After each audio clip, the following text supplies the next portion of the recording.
All right, Tuesday night, back here at the Function House for another edition of Live from Redhook. Mike Gentile, along here with Anthony Vitale. And we want to welcome tonight our guest DJ for the evening is DJ Scottie.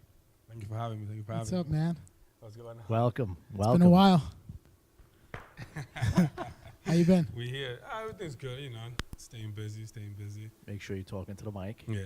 It's a little. It was a fun drive into Brooklyn today.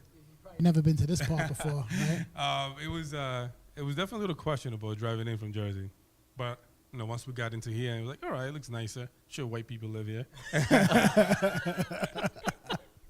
It's true. It changed real quick. Yeah.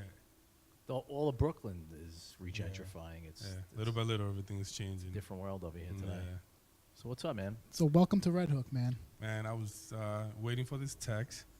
Super excited to be here. Probably over prepped a little bit. That's good. I mean, I want my You can music never to be. be good. You can never be too prepared, right? For a DJ set, you can never be too prepared. I have A little nervous? A little bit. Okay. I have over prepared for gigs before. I remember it's like Wednesday night veranda. It was like my first like headlining gig, and I was like, oh shit, like you know. You're aging yourself now at the clubs, bro. And I feel like I over prepped and I want to say like 45 minutes in, I'm like, oh man, I'm running out of music, and you know, I just needed to take a step back, and you know, everything worked out. So let's talk about when you first started. First of all, you're not from the States, right? No. I was born and raised in Dominican Republic. I moved here when I was like 15 years old. So you were older when you moved here, huh? Yeah, I was 15. Yeah, I moved to Washington Heights for like 5 months. You guys are all in Washington Heights. But you know what? That's the Dominican capital of New York. Dominicans would back me up on this. No matter where you come in the United States, it's New York. Even if you go to Miami, it's like for them back home is he's going to New York. No matter where you go in the United States. Yeah. So I was in Washington Heights for like 5 months. It was a little too much. It was a little too loud, a little too wild. It's like you never left DR. Yeah, kind of. Yeah. And then I just ended up in New Jersey, in North Bergen, and that was home for me, and it's been home ever since. Yeah. So when did you make that jump?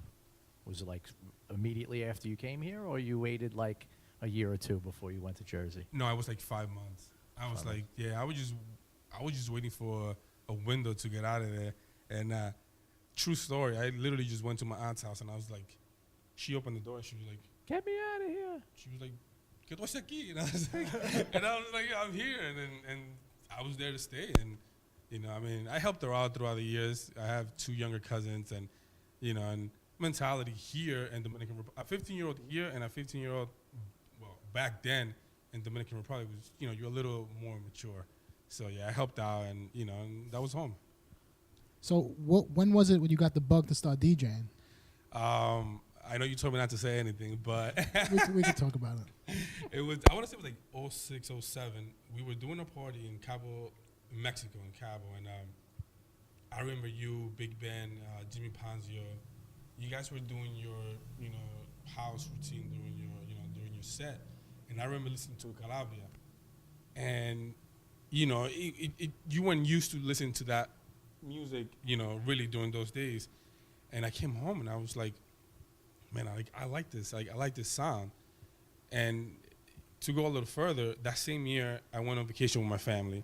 I was in Dominican Republic and the resort, and La Punta Cana. And we were there for like 2 weeks, some crazy amount of days like that. And this is a true story. The DJ in the club was like, I have something to do. Do me a favor, stand here, and just stand here. And you had no experience as a DJ yet? But he wasn't DJing with CDJs, turntables, controller. He was literally playing music from a desktop, right? So what do? I just started listening to house music. I'm learning the house music, and So you searched for Calabria? Well, yes, he didn't have it, but he did have Tiesto. So I started playing Tiesto. Now, what do you have in Dominican Republic, the resort? Europeans. These people are losing their minds. And I literally, I think I got high. I think I got high from the reaction. I really think that I got high from their reaction because every single song I played, they were, oh my God, like they were losing their mind. And, you know, And I was like, this is awesome. I loved how I made them feel by just playing this music. Then I come back home. My friend Christian J, which is also a DJ, he had turntables and a mixer downstairs.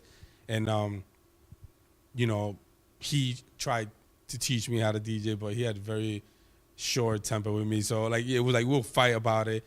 I started, like, buying music and looking for music. Like, that became my job. Like, all I wanted to do was I want to know about every producer. I want to know about every song that's coming out, and I would spend hours and hours just looking for music.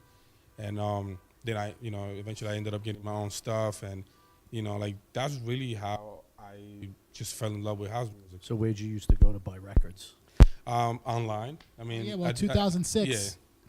That whole that craze was time. done. Yeah, at that time. That's when But Serato listen, came. When I lived in Dominican Republic, before I even thought about moving to the States, I loved hip hop. I remember having, because I used to come here twice a year with my family on vacation for like a month, and to Brooklyn. Every Dominican ends up in Brooklyn. I remember having the tapes with the Phone Master Flex recorded straight from the radio. I had those. I had no idea what the songs were saying. I had no idea what Flex was saying, but I had them because I liked hip hop, and even moving here and my first 10, 15 years, I only liked hip hop. I was never really into Spanish music. Like you would think grown, No reggaeton? not really, I wasn't really into it. Yeah. No salsa, merengue? No, I mean, salsa, yes, my parents used to listen to salsa on Saturdays while we were cleaning the house, but, other than that, I never really liked anything else. Hip hop and then house. And, when it came to DJing, I never had an urge to learn how to play anything else. I felt like, guys were looking at me weird because, all of a sudden you want to DJ. But I would be like, well, I'm not stepping in your toes. Like, I'm not playing hip hop. I just want to get booked to play house music. That's what I want to play. And I remember the last interview, I think it was Lomo. He was like, oh, let me guess, 2010, the EDM, wave. And yes, I feel that I was a little bit, like, I want to say like 2 years off. By then, I was head over heels for house music. So half and half. You did some production too. Yeah.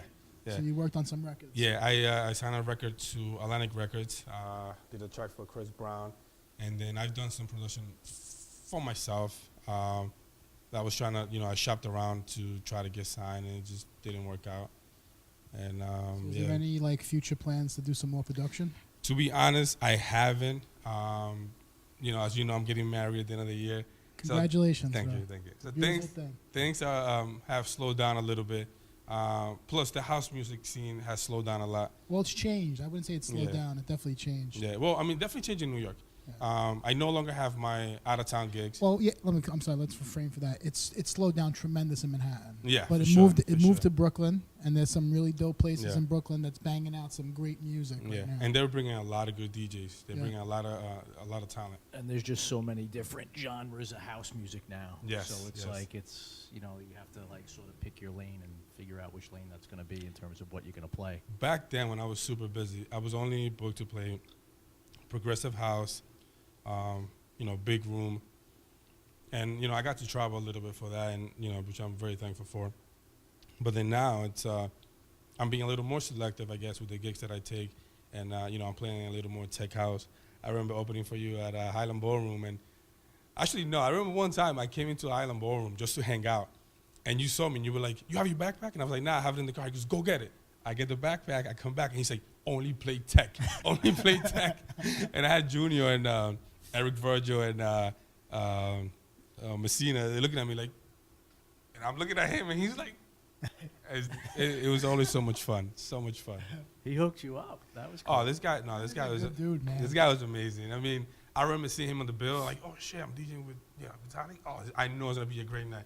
And he only showed up late, which is good for me because I'll get an extra 30 minutes, with. I never showed up late. Oh, stop it. And he would be like, "You ready?"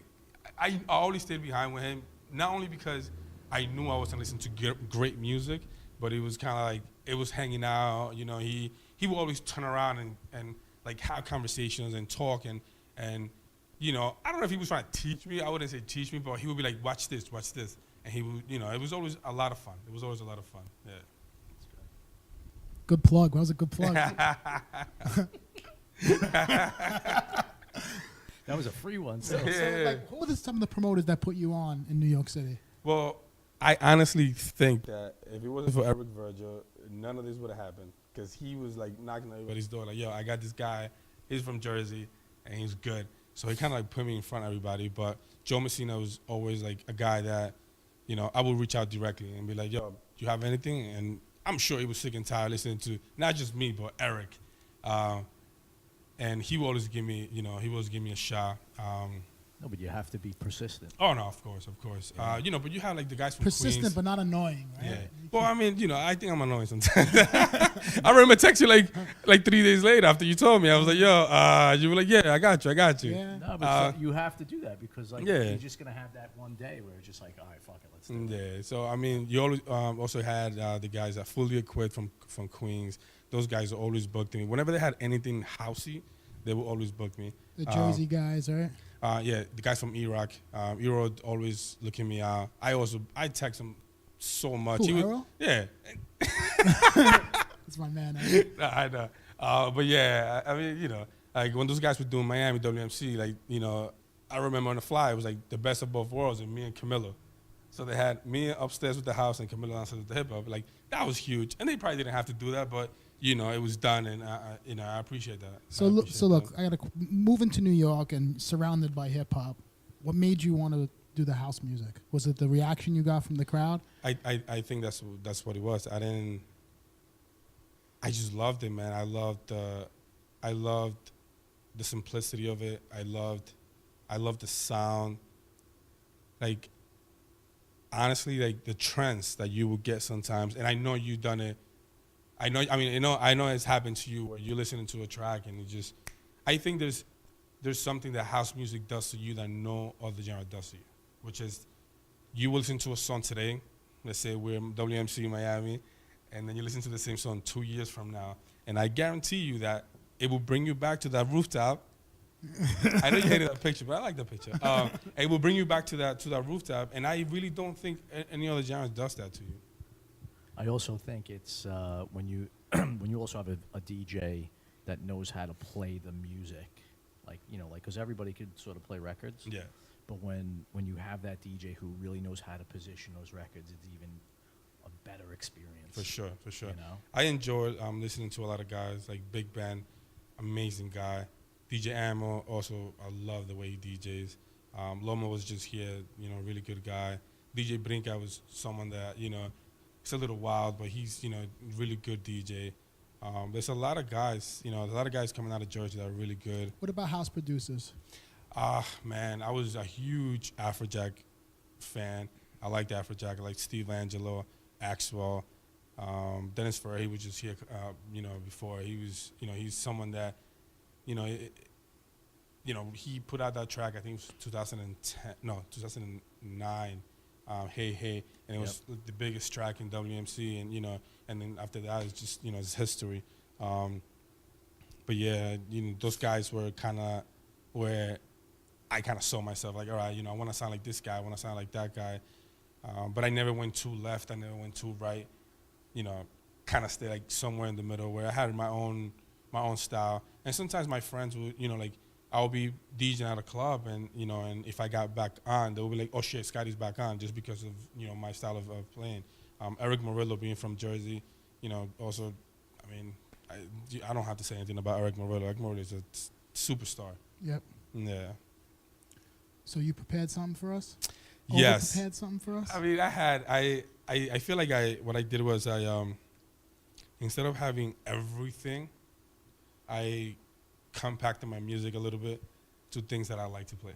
I have like a bedroom folder that I like, you know, that I normally use when I practice. So I kind of like, you know, I mean, I added some stuff, I took out some stuff. So is this stuff that you normally don't get to play, or?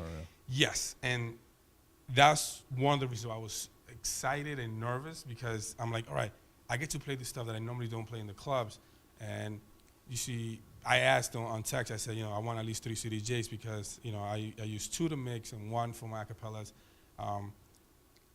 One of the things that I always said was, okay, I'm new DJing.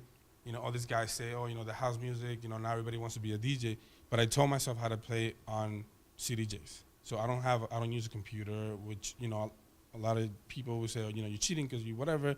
Well, I feel when you use the CDJs, you actually interact with the crowd a little more. Yeah. Well, I mean, and you DJ the way people would DJ back in the day. You guys with the records. Yep. Yep. And I used to record my edits, which is the mixes, but to give it to other DJs. I never like to record my edits and play them myself.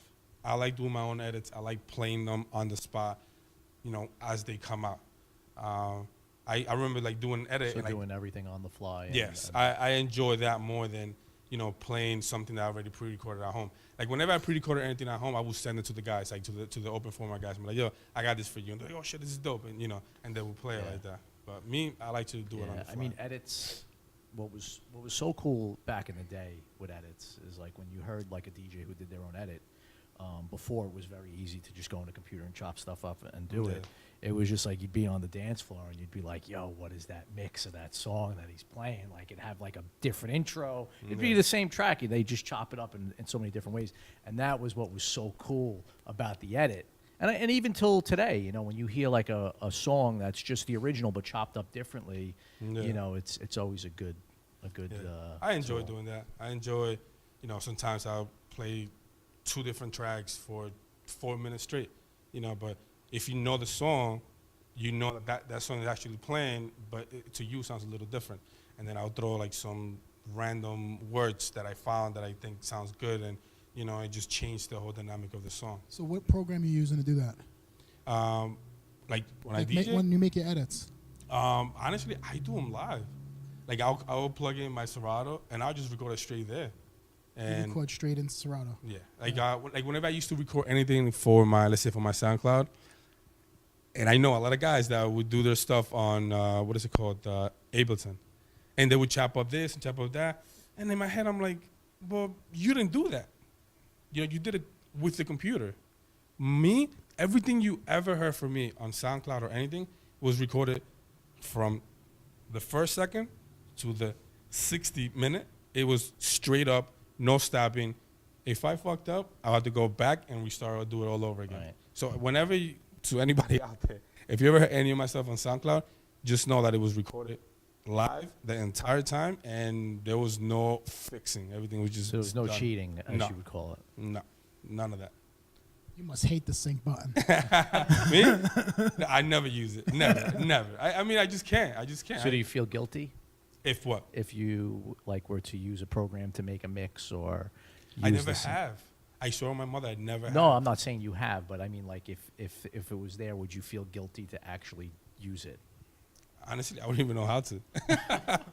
I swear to God, I don't think I even know how to. Because it's always been a big debate about DJs using, these new features and technology to sort of help them mix. Yeah. So it's. But look, what it really comes down to is the music you're playing, right? And the Sure. people that are dancing. So it doesn't matter what you're really using. Jazzy Jeff said it in an interview recently, and he's like, he's sick of hearing people talk about the sync button. It's crazy. It's like people it's really not about what you're using as a DJ.